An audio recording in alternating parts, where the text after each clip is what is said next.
చాలామంది శ్రీన్ కోసం లవ్లీ కోసం అడుగుతున్నారు కదా. ప్రజెంట్ అయితే శ్రీన్కి హెల్త్ బాగాలేదు, బాగా టెంపరేచర్ ఎక్కువతో ఫీవర్ ఉంది. ఉన్న సిక్నెస్ సరిపోదు అని వామిటింగ్స్ మోషన్స్ అయిపోతున్నాయి అన్నమాట. తనకి సిఈసిటీ స్కాన్ కూడా ఉంది, అది హెల్త్ బాగోవడంతో ఇంకా అది కూడా చేయించలేదు. తిను నడవాలంటే పెయిన్ కిల్లర్ యూజ్ చేయాలన్నమాట. అయితే నేను ఎందుకు బాధపడతాను అంటే, నాకు ఒక విషయం గురించి పూర్తిగా ఏడ్చేంత టైం లేకుండానే ఇంకొక విషయం జరిగిపోతూ ఉంటుంది. నవ్వలేక ఏడవలేక మధ్యలో అయితే ఇలా ఉందన్నమాట పరిస్థితి.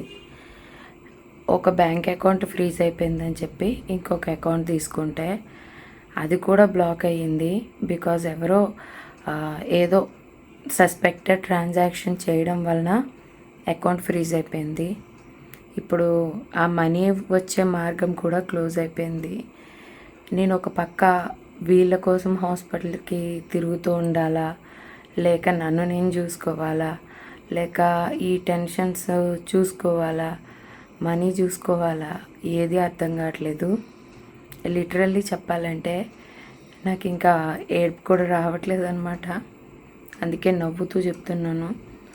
ఏడ్చి గొంతు పోయింది, అరిచి గోల పెట్టి ఇంకా అన్ని విధాల ఏం చేయు, ఇంకా నువ్వు ఇక్కడే ఉండు అని నన్ను ఎవరో కట్టి పడేస్తున్నారు.